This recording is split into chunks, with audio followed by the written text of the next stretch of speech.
لیکن اس وقت مجھے اپنے درد کا کوئی احساس نہیں تھا۔ میری دنیا، میری کل کائنات میری آنکھوں کے سامنے جل رہی تھی اور میں اسے بچانے کے لیے خود جل جانے کو تیار تھی۔ کوئی بچاؤ، کوئی پانی لاؤ، میری بیٹی مر جائے گی، میں دیوانہ وار چیخ رہی تھی۔ چیخوں پکار سن کر محلے کے دروازے کھلنے لگے، لوگ اپنے گھروں سے باہر نکل آئے۔ منظر اتنا ہولناک تھا کہ دیکھنے والوں کی بھی چیخیں نکل گئیں۔ کسی نے ہمت کر کے پانی کی بالٹی پھینکی، کسی نے کمبل لا کر میری بیٹی پر ڈالا۔ چند منٹوں کی قیامت خیز جدوجہد کے بعد آگ تو بجھ گئی، لیکن میری رابعہ کو جو حال ہوا تھا اسے دیکھ کر میری روح فنا ہو گئی۔ وہ سیاہ گوشت کا ایک لوتھڑا بن چکی تھی، اس کے خوبصورت لمبے بال جل کر کھوپڑی سے چپک گئے تھے، اس کا چاند سا چہرہ پہچانے کے قابل نہیں رہا تھا، اس کے کپڑے اس کی جلد میں پگھل چکے تھے۔ وہ زندہ تھی، اس کی سانسیں چل رہی تھیں، لیکن وہ جس اذیت میں تھی اس کا تصور بھی محال تھا۔ اسی لمحے سائمہ نے اپنا اگلا ڈرامہ شروع کیا۔ اس نے اپنے چہرے پر مصنوعی پریشانی طاری کی اور لوگوں کے سامنے چیخنا شروع کر دیا، ہائے اللہ، اس لڑکی نے خود کو آگ لگا لی، پاگل ہو گئی ہے یہ، ہم نے تو اسے کچھ بھی نہیں کہا تھا، یہ تو خودکشی کرنا چاہتی تھی۔ میں جو اپنی بیٹی کی حالت دیکھ کر سکتے میں تھی، اس کا جھوٹ سن کر تڑپ اٹھی۔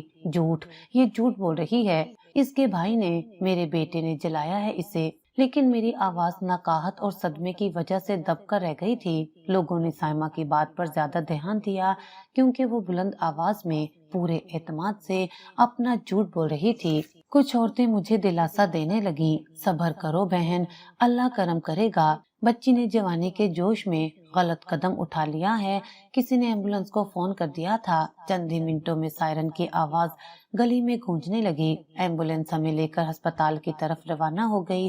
سارا راستہ میں اپنی بیٹی کا ہاتھ تھامے رہی، جو اب محض جلی ہوئی کھال اور ہڈیوں کا مجموعہ تھا۔ میں اس سے باتیں کرتی رہی، کچھ نہیں ہوگا میری بچی، آنکھیں کھولو، اماں تمہارے پاس ہے، لیکن اس کی طرف سے کوئی جواب نہیں آیا۔ ہسپتال کی ایمرجنسی وارڈ ایک اور قیامت گاہ تھی، ڈاکٹروں اور نرسوں کی باغ دوڑ، مشینوں کی آوازیں اور دوسرے مریضوں کی کراہیں۔ انہوں نے رابعہ کو فوراً برنر یونٹ میں منتقل کر دیا۔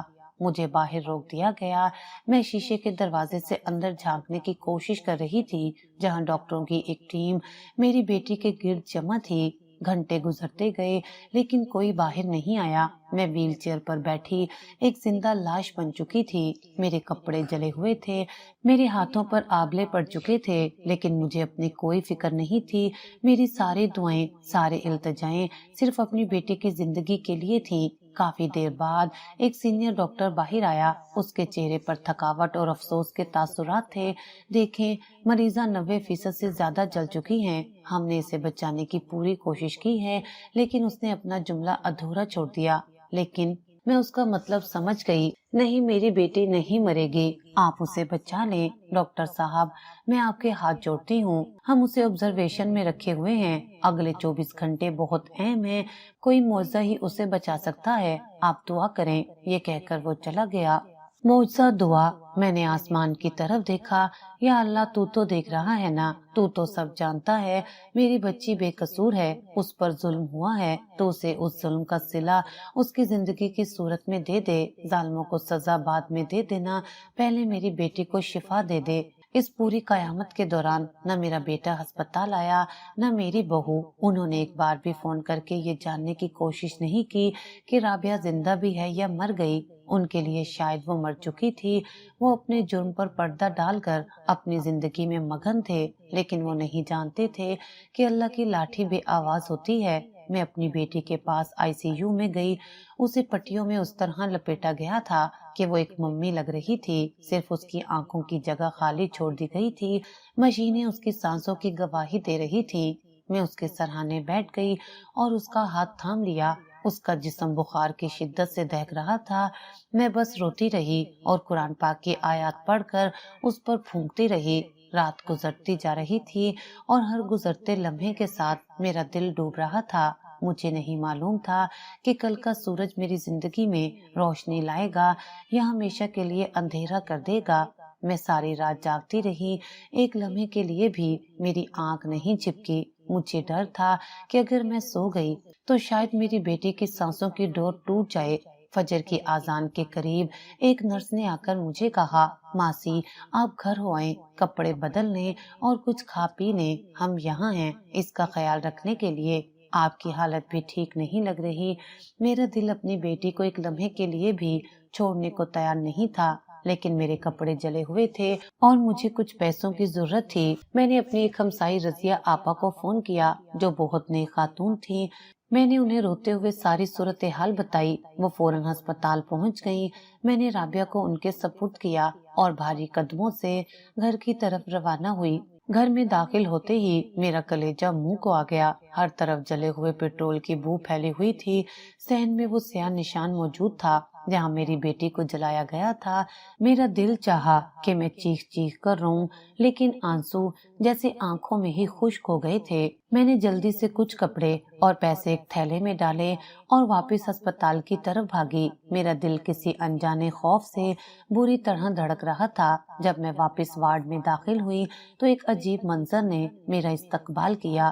رابعہ جو رات بھر تکلیف سے کرا رہی تھی اب خاموش تھی، اس کی آنکھیں کھلی تھیں اور ان میں ایک عجیب سی چمک تھی۔ مجھے لگا شاید تکلیف کی شدت سے اس کی حالت مزید بگڑ گئی ہے، لیکن جب میں اس کے قریب گئی تو اس کے ہونٹوں پر ایک ہلکی سی پرسکون مسکراہٹ تھی۔ میں حیران رہ گئی۔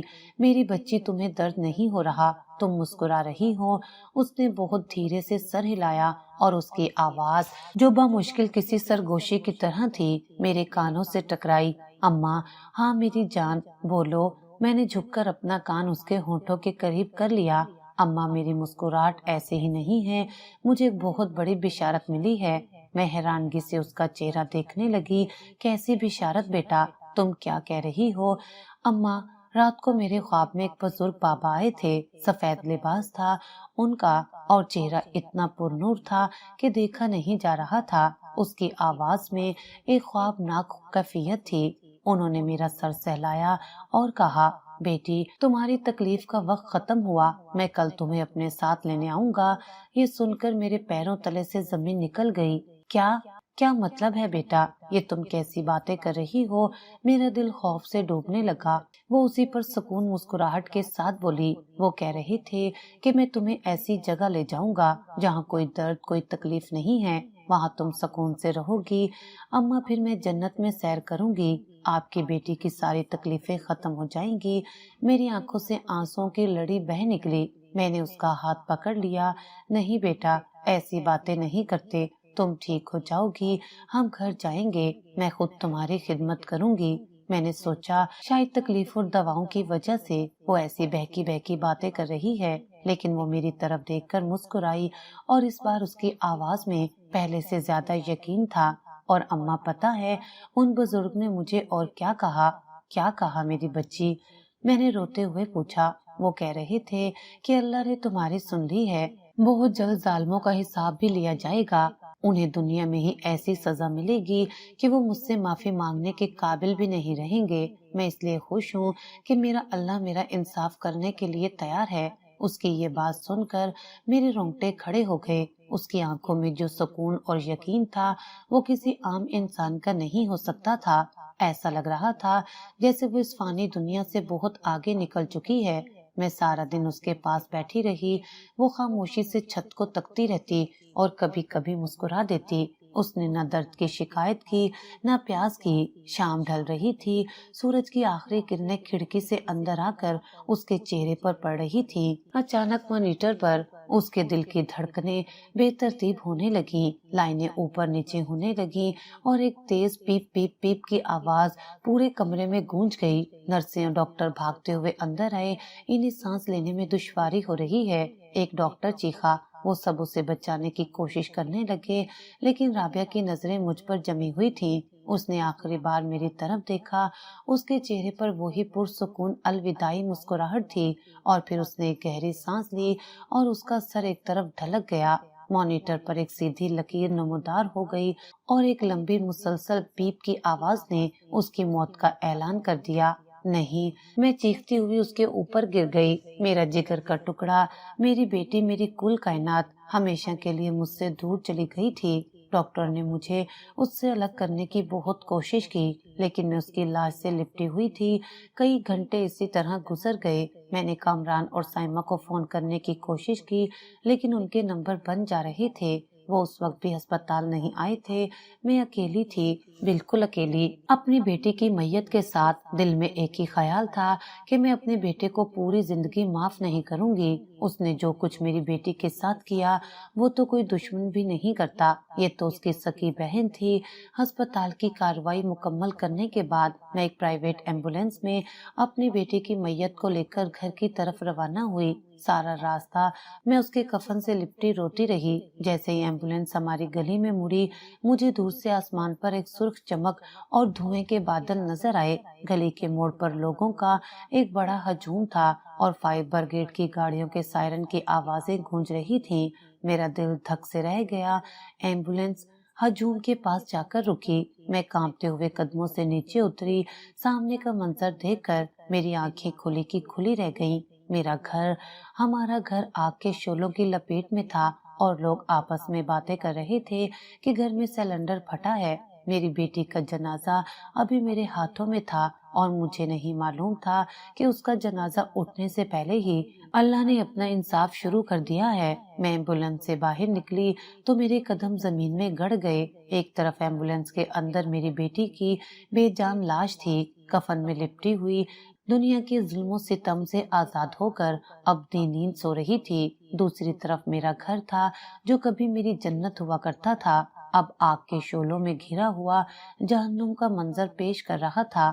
آگ کی لپیٹیں آسمان کی طرف بلند ہو رہی تھیں اور ان کی تپش دور کھڑے ہوئے بھی میرے چہرے کو جھلسا رہی تھی۔ لکڑی کے جلنے کی چٹکتی ہوئی آوازیں، شیشوں کے ٹوٹنے کے دھماکے اور لوگوں کا شور سب مل کر ایک قیامت کا سما پیدا کر رہے تھے۔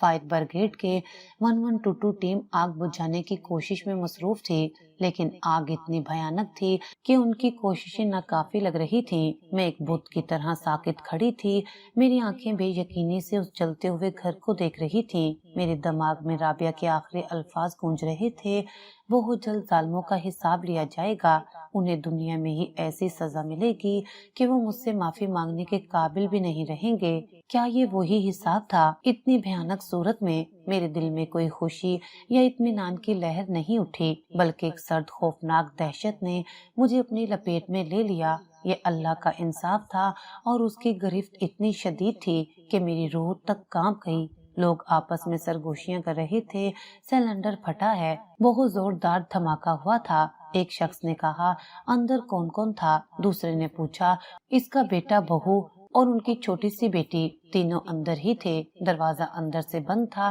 جب دھماکہ ہوا تو کسی کو اندر جانے کی ہمت ہی نہیں ہوئی۔ یہ سن کر میرے سینے میں ایک ٹیس اٹھی۔ میرا بیٹا، میری پوتی، وہ اندر تھے۔ میں نے بے اختیار اس جلتے ہوئے گھر کی طرف قدم بڑھائے، لیکن کچھ لوگوں نے مجھے پکڑ لیا۔ پاگل ہو گئی ہو اماں، اندر مت جاؤ، کچھ نہیں بچا اب۔ میرا دماغ معاف ہو چکا تھا۔ ایک طرف میری بیٹی کا جنازہ تھا، دوسری طرف میرے بیٹے کا جلتا ہوا گھر۔ میں کس کا ماتم کرتی، کس کے لیے روتی؟ میں نے آسمان کی طرف دیکھا۔ یا اللہ، یہ کیسا انصاف ہے تیرا، یہ کیسا امتحان ہے میرا۔ کافی دیر کی جد و جہد کے بعد آگ پر قابو پا لیا گیا، لیکن تب تک گھر مکمل طور پر جل کر خاکستر ہو چکا تھا۔ چھت گر چکی تھی اور دیواریں سیاہ ہو گئی تھی۔ ہر طرف سے دھواں اٹھ رہا تھا۔ فائر فائٹرز احتیاط سے اندر داخل ہوئے۔ چند لمحوں بعد وہ ایک ایک کر کے 3 جھلسے ہوئے وجودوں کو باہر لائے۔ منظر اتنا دلخراش تھا کہ دیکھنے والوں نے آنکھوں پر ہاتھ رکھ لیے۔ وہ مرے نہیں تھے، لیکن ان کی حالت مردہ سے بھی بدتر تھی۔ مجھے اللہ کے انصاف پر مکمل یقین آ گیا۔ ایک اور ایمبولینس بلائی گئی۔ یہ منظر کتنا عجیب تھا۔ ایک ایمبولینس میری مقتول بیٹی کو لے جانے کے لیے کھڑی تھی اور دوسری اس کے قاتلوں کو ہسپتال لے جانے کے لیے آ رہی تھی۔ لوگوں نے مجھے سنبھالا، کسی نے میرے ہاتھ میں پانی کا گلاس تھمایا۔ محلے کی عورتیں میرے گرد جمع ہو گئیں۔ روبینہ، صبر کر، اللہ کی مرضی ہے۔ میں کیا کہتی انہیں، کیسے بتاتی کہ یہ اللہ کی مرضی نہیں، یہ اللہ کا انصاف ہے۔ جب کامران، سائمہ اور ان کی بیٹی کو ہسپتال لے جایا جا رہا تھا، میں وہیں کھڑی رہی۔ میرا پہلا فرض میری مقتول بیٹی تھی۔ محلے والوں نے میری بہت مدد کی۔ انہوں نے مل کر رابعہ کے کفن دفن کا انتظام کیا۔ رضیہ آپا اور دیگر عورتوں نے میت کو غسل دیا۔ جب وہ رابعہ کے جلے ہوئے جسم پر پانی ڈال رہی تھی تو ان کی بھی سسکیاں نکل رہی تھی۔ میں اپنی بیٹی کے آخری دیدار کے لیے آگے بڑھی۔ اس کا چہرہ کفن میں چھپا تھا، لیکن مجھے محسوس ہو رہا تھا کہ اس کے لبوں پر اب بھی وہی پرسکون مسکراہٹ ہوگی۔ میں نے اس کے کفن کو چوما۔ میری بچی تو سکون کی جگہ چلی گئی، تو نے تو اپنا انعام پا لیا۔ اب دعا کرنا کہ تیری ماں بھی یہ صدمہ برداشت کر سکے۔ محلے کے مردوں نے جنازہ اٹھایا۔ میں نے آخری بار اپنی بیٹی کے جنازے کو دیکھا جو اس گھر کے سامنے سے گزر رہا تھا، جو محض ایک ملبہ تھا۔ وہی گھر جہاں وہ پیدا ہوئی، جہاں اس نے بچپن گزارا اور جہاں اسے زندہ جلا دیا گیا۔ سورج غروب ہو رہا تھا۔ میرے سامنے میری بیٹی کی قبر تھی اور پیچھے میرے گھر کا جلتا ہوا ملبہ۔ میں نے سب کچھ کھو دیا تھا۔ میری ایک اولاد قبر میں دفن تھی اور دوسری ہسپتال میں موت اور زندگی کی کشمکش میں مبتلا تھی۔ کافی دیر بعد میں اٹھی۔ ایک فیصلہ میرے اندر پک چکا تھا۔ مجھے ہسپتال جانا تھا، مجھے اپنے بیٹے کا سامنا کرنا تھا، مجھے دیکھنا تھا کہ اللہ کا انصاف کیسا ہوتا ہے، مجھے یہ دیکھنا تھا کہ وہ اب کس حال میں ہے۔ میں نے رابعہ کی قبر کو آخری بار دیکھا اور بھاری بے جان قدموں سے ہسپتال کی طرف چل پڑی۔ ہسپتال کی عمارت میں دوبارہ قدم رکھتے ہوئے میرا دل بیٹھ رہا تھا۔ میں پوچھتے پوچھتے برنز یونٹ تک پہنچی۔ اندر کا منظر دل دہلا دینے والا تھا۔ ہر طرف جلے ہوئے مریض کرا رہے تھے۔ ہوا میں جلی ہوئی انسانی کھال اور دواؤں کی ایک ناقابل برداشت بو رچی ہوئی تھی۔ ایک نرس نے مجھے کمرے کی طرف اشارہ کیا جہاں 3 بستر لگے ہوئے تھے۔ میں نے ہمت کر کے اندر قدم رکھا۔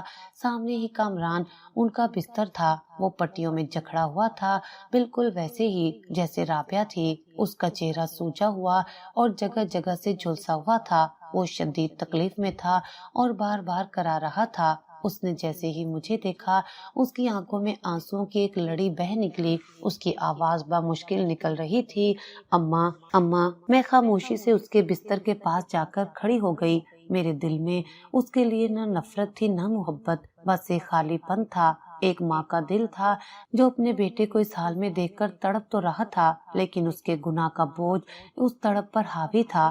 اماں رابعہ کہاں ہے؟ اس سے کہیں مجھے معاف کر دے۔ اماں مجھ سے یہ برداشت نہیں ہو رہا، اللہ کے لیے اس سے کہو مجھے معاف کر دے۔ وہ ایک بچے کی طرح گڑ گڑا کر رو رہا تھا۔ اس کی بات سن کر میرے لبوں پر ایک تلخ بے جان مسکراہٹ آ گئی۔ رابعہ، وہ تو اپنی پرسکون جگہ پر چلی گئی بیٹا، وہ ان تمام تکلیفوں سے دور چلی گئی ہے۔ میری آواز میں کوئی جذبہ نہیں تھا، لیکن تم اب اپنے لیے سکون ڈھونڈو۔ کیسے ڈھونڈو گے؟ وہ تو تمہیں معاف کیے بغیر ہی چلی گئی۔ تم نے اسے معافی مانگنے کا موقع ہی کب دیا؟ میری باتیں سن کر وہ پھوٹ پھوٹ کر رونے لگا۔ نہیں اماں، ایسا نہ کہیں، میں مر جاؤں گا اس تکلیف سے۔ میں نے بہت بڑا ظلم کیا ہے۔ اسی وقت ساتھ والے بستر پر پڑی سائمہ کی چیخ بلند ہوئی۔ اس کی حالت کامران سے بھی بدتر تھی۔ اس کا خوبصورت چہرہ جس پر اسے بہت غرور تھا اب چل کر ایک خوفناک شکل اختیار کر چکا تھا۔ وہ بھی پٹیوں میں جکڑی ہوئی تھی اور درد کی شدت سے چیخ رہی تھی۔ میں نے بھی رابعہ کے ساتھ غلط کیا، اللہ نے مجھے سزا دے دی۔ ہائے میں مر گئی، کوئی مجھے اس آگ سے بچاؤ، اللہ سے کہیں مجھے معاف کر دے، مجھ سے یہ تکلیف برداشت نہیں ہو رہی۔ اس کی چیخوں کی آواز پورے ہسپتال میں گونج رہی تھی۔ وہ عورت جو کل تک اپنی فتح پر مسکرا رہی تھی آج درد سے بلبلا رہی تھی۔ ان دونوں کے درمیان تیسرے بستر پر میری معصوم پوتی لیٹی تھی۔ وہ بھی بری طرح جھلسی ہوئی تھی اور بے ہوش تھی۔ اس کی چھوٹی چھوٹی سانسیں چل رہی تھیں۔ میں نے آگے بڑھ کر اس کے ماتھے پر ہاتھ رکھنا چاہا، لیکن وہاں بھی پٹیاں بندھی تھیں۔ اس معصوم کلی کا کیا قصور تھا؟ اسے اپنے ماں باپ کے گناہوں کی سزا کیوں مل رہی تھی؟ کچھ دیر بعد ایک ڈاکٹر کمرے میں داخل ہوا۔ اس نے بچی کا معائنہ کیا اور پھر افسوس سے سر ہلا کر میری طرف دیکھا۔ اس کے زخم بہت گہرے ہیں اور وہ اس صدمے کو برداشت نہیں کر سکی۔ آئی ایم سوری، شی از نو مور۔ یہ سننا تھا کہ کامران اور سائمہ کی چیخیں اور بلند ہو گئیں۔ ان کی بھی اولاد ان سے چھین لی گئی تھی۔ اللہ نے ان سے وہ نعمت بھی واپس لے لی تھی جس کا واسطہ دے کر کامران نے میری بیٹی پر ظلم کیا تھا۔ وہ کہتا تھا تم نے میری بیٹی کی ماں کو اذیت دی ہے۔ آج اس کی بیٹی ہی اس دنیا میں نہیں رہی تھی۔ کامران بار بار مجھ سے معافی مانگ رہا تھا۔ اماں مجھے معاف کر دیں، میں آپ کا گنہگار ہوں۔ میں نے ایک گہری سانس لی، میرا دل ممتا کی وجہ سے پس رہا تھا۔ وہ میرا بیٹا تھا، میرا خون تھا۔ میں نے اس کے سر پر ہاتھ رکھا۔ میں نے تمہیں معاف کیا بیٹا۔ ایک ماں اپنے بچے سے زیادہ دیر ناراض نہیں رہ سکتی۔ اس کی آنکھوں میں ایک لمحے کے لیے امید کی چمک آئی، لیکن میں نے اپنی بات جاری رکھی۔ میری یہ معافی صرف مجھ سے ہے۔ تمہاری بہن تو تمہیں معاف کیے بنا ہی اس دنیا سے چلی گئی۔ اس کا انصاف تو اللہ کے ہاتھ میں ہے۔ رابعہ تمہیں بدلہ دلوانا چاہتی تھی اور وہ تمہیں مل گیا۔ جیسا تم نے بویا ویسا تم نے کاٹا۔ میری طرف سے تمہیں معافی ہے۔ اب دیکھ لو اپنے اللہ سے اور اپنی بہن سے کیسے معافی مانگنی ہے۔ میری باتیں سن کر اس کی امید کی چمک دم توڑ گئی۔ اسے احساس ہو گیا تھا کہ اس کی اصل سزا ابھی باقی ہے۔ یہ جسمانی تکلیف تو شاید وقت کے ساتھ کم ہو جائے، لیکن اس کی روح پر جو زخم لگا ہے وہ کبھی نہیں بھرے گا۔ وہ اور سائمہ کئی مہینے ہسپتال میں اسی طرح تکلیف میں مبتلا رہے۔ ان کی چیخیں اور آہیں روز میرے کانوں میں پڑتی، لیکن میں بے حس و حرکت انہیں دیکھتی رہتی۔ وقت ہر زخم کو بھر دیتا ہے، لوگ ایسا کہتے ہیں، لیکن یہ سچ نہیں۔ کچھ زخم ایسے ہوتے ہیں جو وقت کے ساتھ مزید گہرے، مزید تکلیف دہ ہو جاتے ہیں۔ ہسپتال سے میرے بیٹے اور بہو کی واپسی کے بعد کے مہینے اور سال اس بات کا زندہ ثبوت تھے۔ وہ جسمانی طور پر صحت یاب ہو کر گھر لوٹ آئے تھے، لیکن ان کی روحیں ہمیشہ کے لیے بیمار ہو چکی تھیں۔ ہمارا وہ خوبصورت گھر تو جل کر ملبہ بن چکا تھا، اور اس کے ساتھ ہی ہماری ساری خوشیاں، ساری یادیں بھی راکھ ہو گئی تھی۔ ہماری زندگی ایک بے رنگ بے آواز فلم کی طرح چل رہی تھی۔ میں صبح اٹھتی ناشتہ بناتی اور ان دونوں کے سامنے رکھ دیتی جو زندہ لاشوں کی طرح کرسیوں پر بیٹھے ہوتے۔ کامران جو کبھی دفتر جانے کے لیے کتنی جلدی میں ہوتا تھا، اب سارا دن ایک ہی جگہ بیٹھا چھت کو گھورتا رہتا۔ اس کا جسم جلے ہوئے داغوں سے بھرا ہوا تھا، لیکن اس کے چہرے پر جو مستقل اذیت اور پچھتاوے کا داغ تھا وہ کہیں زیادہ خوفناک تھا۔ وہ اکثر راتوں کو نیند میں چیختا، مجھے چھوڑ دو رابعہ، مجھے معاف کر دو، اور پھر پسینے میں شرابور ہو کر اٹھ بیٹھتا اور گھنٹوں روتا رہتا۔ سائمہ کی حالت اس سے بھی بدتر تھی۔ اس کی خوبصورتی جس پر اسے ناز تھا آگ نے چھین لی تھی۔ اس کا چہرہ خراب ہو چکا تھا اور اس کی ایک آنکھ بھی متاثر ہوئی تھی۔ اس نے گھر کے تمام آئینے توڑ دیے تھے یا ان پر کپڑا ڈال دیا تھا، کیونکہ وہ اپنا عکس دیکھنے کی ہمت نہیں کر سکتی تھی۔ وہ جو کبھی ہر وقت سجنے سنورنے میں لگی رہتی تھی، اب میلے کچیلے کپڑوں میں ایک بھکارن کی طرح دکھتی تھی۔ اس کا سارا غرور، سارا تکبر خاک میں مل چکا تھا۔ اس کی اذیت کامران سے مختلف تھی۔ کامران کو اپنے گناہ کا احساس تھا، لیکن سائمہ کو اپنی سزا کی تکلیف زیادہ تھی۔ وہ ہر وقت چڑچڑی رہتی، یہ سب تمہاری وجہ سے ہوا ہے۔ وہ کامران پر چیختی، اگر تم اس دن اپنی بہن کی طرفداری نہ کرتے، اسے گھر سے نکال دیتے، تو آج ہم اس حال میں نہ ہوتے۔ میں نے اس کی طرفداری کی تھی۔ کامران حیرت سے کہتا، سائمہ میں نے تمہارے کہنے پر اسے زندہ جلا دیا، اور تم کہہ رہی ہو میں نے اس کی طرفداری کی۔ ہاں تو کیا ہوا؟ اگر تم اسے پہلے ہی مار دیتے تو وہ ہمارے ساتھ یہ سب نہ کرتی۔ وہ ایک چڑیل تھی، مرنے کے بعد بھی ہمارا پیچھا نہیں چھوڑ رہی۔ اس کی باتوں میں اب بھی وہی زہر تھا، لیکن اب اس زہر کا رخ کامران کی طرف ہو گیا تھا۔ میں ان کی یہ لڑائیاں سنتی اور میرا دل کٹ کر رہ جاتا۔ میں نے ان دونوں کو ایک دوسرے سے محبت کرتے دیکھا تھا، ایک ایسی محبت جس کے لیے میرے بیٹے نے اپنی بہن کی جان لے لی تھی، اور آج وہ محبت نفرت میں بدل چکی تھی۔ وہ ایک چھت کے نیچے رہتے ہوئے بھی ایک دوسرے کے لیے اجنبی تھے، بلکہ دشمن تھے۔ ان کا ساتھ رہنا بھی ان کی سزا کا ایک حصہ تھا۔ محلے میں ہمارا کوئی دوست نہیں تھا، لوگ ہمیں دیکھ کر راستہ بدل لیتے تھے، بچے ہمیں دیکھ کر ڈر جاتے۔ جب میں کبھی سودا سلف لینے باہر نکلتی تو دکاندار مجھ سے بات کرتے ہوئے نظریں چراتا، اور آس پاس کھڑی عورتیں آپس میں سرگوشیاں کرنے لگتی، یہی ہے وہ ماں جس کے بیٹے نے اپنی بہن کو جلایا تھا، دیکھو تو اللہ نے کیسا عذاب نازل کیا ہے ان پر۔ یہ باتیں میرے سینے میں خنجر کی طرح اترتی۔ میں نے کوئی گناہ نہیں کیا تھا، لیکن میں بھی ان کے ساتھ سزا بھگت رہی تھی۔ سماجی طور پر ہمیں کاٹ دیا گیا تھا۔ ہم 3 لوگ اس چھوٹے سے مکان میں ایک جزیرے کی طرح رہتے تھے، جہاں باہر کی دنیا سے ہمارا کوئی رابطہ نہیں تھا۔ ان کی اذیت کا سب سے خوفناک پہلو وہ تھا جو نظر نہیں آتا تھا، کامران اکثر اپنے جلے ہوئے بازوؤں کو سہلاتا اور کہتا، اماں جب بھی میں اس داغ کو چھوتا ہوں مجھے رابعہ کی چیخیں سنائی دیتی ہیں، وہی آگ کی تپش محسوس ہوتی ہے۔ سائمہ آئینے سے تو بچتی تھی لیکن پانی میں اپنا عکس دیکھ کر چیخ مار دیتی تھی۔ وہ کہتی، مجھے اس میں رابعہ نظر آتی ہے، وہ مجھ پر ہنس رہی ہوتی ہے۔ ان کے وہ جلے ہوئے داغ محض نشان نہیں تھے، وہ ان کے جرم کے گواہ تھے جو ہر پل انہیں رابعہ کی اذیت یاد دلاتے تھے۔ ان کی زندگی ایک نہ ختم ہونے والے عذاب کا نام تھی۔ کبھی کبھی جب میں رات کو جائے نماز پر بیٹھتی تو میں اللہ سے پوچھتی، یا اللہ یہ کیسی زندگی ہے، کیا یہ کبھی ختم ہوگی؟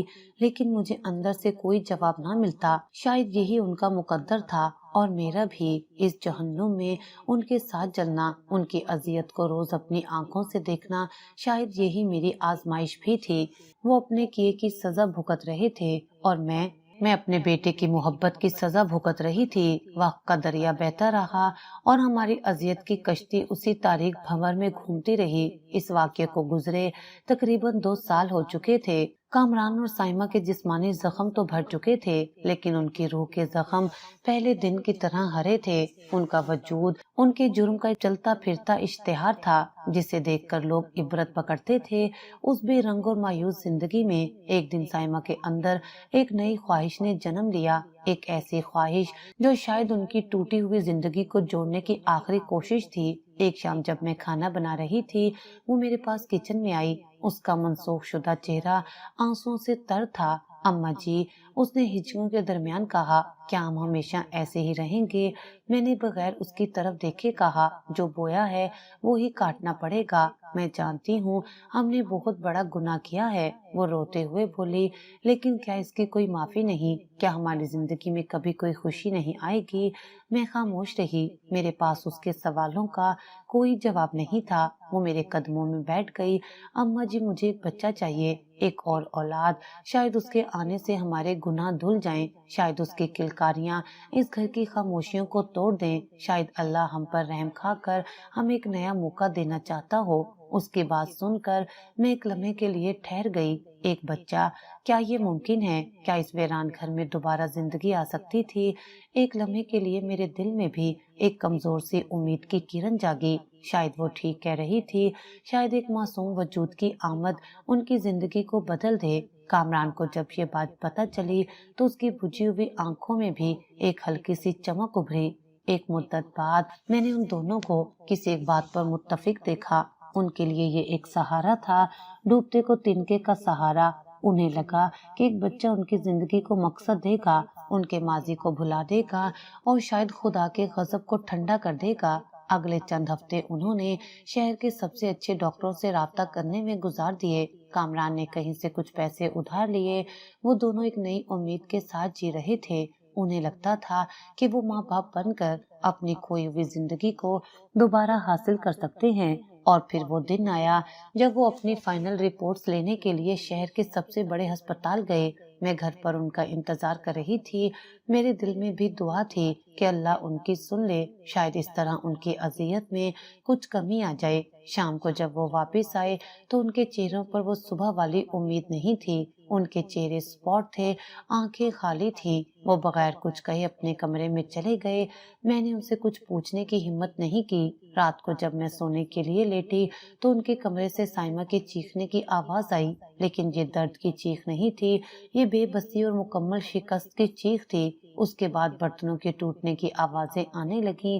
میں بھاگ کر ان کے کمرے کی طرف گئی۔ دروازہ کھلا تھا، اندر کامران فرش پر بیٹھا تھا۔ اس نے اپنا سر گھٹنوں میں دیا ہوا تھا اور اس کے کندھے ہچکیوں سے لرز رہے تھے۔ سائمہ کمرے میں چیزیں اٹھا اٹھا کر پھینک رہی تھی۔ وہ ایک پاگلوں کی طرح چیخ رہی تھی، نہیں ایسا نہیں ہو سکتا، یہ ڈاکٹر جھوٹ بولتا ہے، یہ سب اس رابعہ کی وجہ سے ہو رہا ہے، وہ مر کر بھی ہمیں سکون سے جینے نہیں دے گی۔ کیا ہوا؟ میں نے گھبرا کر پوچھا۔ کامران نے اپنا چہرہ اوپر اٹھایا، اس کا چہرہ آنسوؤں سے بھیگا ہوا تھا۔ اس نے کپ کپاتے ہاتھوں سے ایک رپورٹ میری طرف بڑھائی۔ ڈاکٹر کہتی ہے اس آگ کی وجہ سے ہمارے جسموں کو جو نقصان پہنچا ہے اس کے بعد سائمہ کبھی ماں نہیں بن سکتی، یہ الفاظ میرے کانوں میں گونجتے رہے۔ ان کی آخری امید، ان کا آخری سہارا، وہ بھی ٹوٹ چکا تھا۔ سائمہ چیختی رہی، ہم کبھی ماں باپ نہیں بن سکتے، کبھی نہیں۔ یہ اللہ کا آخری اور سب سے سخت فیصلہ تھا، یہ ان کی سزا کی تکمیل تھی۔ انہوں نے مجھ سے میری بیٹی چھینی، پھر اللہ نے ان سے ان کی بیٹی چھین لی، اور اب اس نے ان سے مستقبل میں اولاد پانے کی ہر امید بھی چھین لی تھی۔ کامران کا نام و نشان مٹ چکا تھا، اس کی نسل آگے نہیں بڑھ سکتی تھی۔ یہ ان کے جرم کی حتمی اور ابدی سزا تھی۔ اس رات کے بعد وہ دونوں مکمل طور پر ٹوٹ گئے۔ ان کے اندر جینے کی جو آخری رمق باقی تھی وہ بھی ختم ہو گئی۔ اب وہ واقعی زندہ لاشیں بن چکے تھے۔ وہ ایک دوسرے سے بات بھی نہیں کرتے تھے، بس ایک ہی چھت کے نیچے دو اجنبیوں کی طرح اپنی نہ ختم ہونے والی سزا کاٹ رہے تھے۔ میں انہیں دیکھتی اور سوچتی کہ ان کی اصل سزا وہ آگ نہیں تھی جس نے ان کے جسم جلائے تھے، ان کی اصل سزا تو وہ زندگی تھی جو اس آگ کے بعد انہیں ملی تھی۔ ایک ایسی زندگی جس میں نہ کوئی امید تھی، نہ کوئی خواب، نہ کوئی مستقبل، اور نہ ہی معافی کی کوئی گنجائش۔ ان کے جلے ہوئے داغ تو شاید وقت کے ساتھ مدھم پڑ جائیں، لیکن ان کی روح پر لگے زخم ہمیشہ تازہ رہیں گے۔ ہر پل انہیں رابعہ کی چیخیں سناتے رہیں گے۔ وقت گزرتا گیا، دن ہفتوں میں، ہفتے مہینوں میں، اور مہینے سالوں میں ڈھلتے گئے۔ 10 سال گزر گئے، یا شاید 20۔ اب میں گنتی نہیں کرتی، کیونکہ میرے لیے ہر دن پچھلے دن جیسا ہی ہوتا ہے۔ ایک ہی جیسی بے رنگ صبح، ایک ہی جیسی اذیت ناک دوپہر، اور ایک ہی جیسی خوفناک رات۔ ہماری زندگی ایک ٹھہرے ہوئے گدلے پانی کے جوہر کی طرح تھی، جس میں کوئی حرکت نہیں تھی، کوئی زندگی نہیں تھی، صرف مایوسی تھی۔ ان گزرتے سالوں نے میرے بیٹے اور بہو کو مکمل طور پر بدل دیا تھا۔ ان کے جسموں پر جلے ہوئے داغ تو شاید کچھ مدھم پڑ گئے تھے، لیکن ان کی روحوں پر لگے داغ مزید گہرے اور نمایاں ہو گئے تھے۔ کامران اب وہ شخص نہیں رہا تھا جو روتا تھا یا معافی مانگتا تھا۔ اس کے آنسو شاید ہمیشہ کے لیے خشک ہو چکے تھے۔ اب وہ ایک چلتی پھرتی خاموشی بن چکا تھا۔ وہ گھنٹوں ہمارے چھوٹے سے کرائے کے مکان کی اکلوتی کھڑکی کے پاس کھڑا رہتا اور باہر گلی میں کھیلتے بچوں کو دیکھتا رہتا۔ اس کی آنکھیں خالی ہوتی، جیسے وہ دیکھ تو رہا ہو مگر کچھ سمجھ نہ رہا ہو۔ اس کا وجود ایک کھوکھلے درخت کے مانند تھا، جو باہر سے تو کھڑا تھا لیکن اندر سے اسے وقت اور پچھتاوے کے کیڑے کھا چکے تھے۔ اس نے ایک عجیب عادت اپنا لی تھی، وہ اکثر اپنے بازو پر بنے سب سے بڑے جلے ہوئے داغ پر انگلی پھیرتا رہتا۔ مجھے معلوم تھا کہ وہ اس لمحے میں وہ کہاں ہوتا ہے۔ وہ ماضی میں قید تھا، اسی صحن میں، اسی آگ کے سامنے۔ وہ اپنی سزا کو ہر لمحے اپنے ہاتھوں سے چھوتا تھا، اسے محسوس کرتا تھا۔ اس کی خاموشی اس کی چیخوں سے زیادہ ہولناک تھی۔ یہ ایک ایسے شخص کی خاموشی تھی جس نے یہ تسلیم کر لیا تھا کہ اس کی معافی کی کوئی گنجائش نہیں، اور اب اسے بس اذیت کے اس نہ ختم ہونے والے سلسلے کو جھیلنا ہے۔ دوسری طرف سائمہ تھی، اس کی اذیت نے ایک مختلف اور زیادہ خوفناک شکل اختیار کر لی تھی۔ وہ نیم پاگل ہو چکی تھی، اس نے حقیقت اور وہم کے درمیان فرق کرنا چھوڑ دیا تھا۔ وہ اکثر اکیلے بیٹھی باتیں کرتی، کبھی خود کو کوستی، کبھی کامران کو، اور کبھی کبھی رابعہ کو۔ دیکھ لیا، خوش ہو اب تم؟ میں نے اسے کئی بار دیوار کی طرف منہ کر کے بڑبڑاتے ہوئے سنا۔ ہمارا سب کچھ چھین لیا تم نے، ہمارا گھر، ہماری بیٹی، ہمارا سکون، سب کچھ لے لیا، جیت گئی تم۔ اسے ہر جگہ رابعہ نظر آتی، پانی کے گلاس میں، کھڑکی کے شیشے میں، اپنے خوابوں میں۔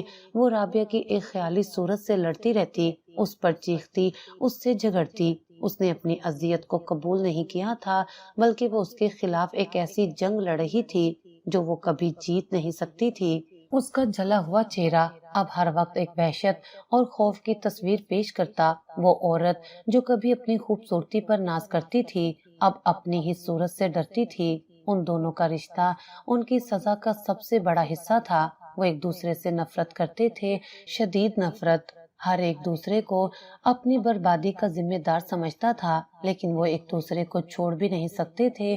ان کا جرم ان کی زنجیر بن چکا تھا، وہ ایک دوسرے کے قیدی بھی تھے۔ ان کے درمیان ہونے والی گفتگو اب صرف ضرورت تک محدود تھی، اور اس میں بھی اتنی تلخی ہوتی کہ سننے والے کا دل کٹ جائے۔ کھانے میں نمک نہیں ہے، کامران کہتا، تو خود ڈال لو، ہاتھ نہیں ہیں تمہارے، سائمہ جواب دیتی۔ پنکھا بند کر دو، سردی لگ رہی ہے۔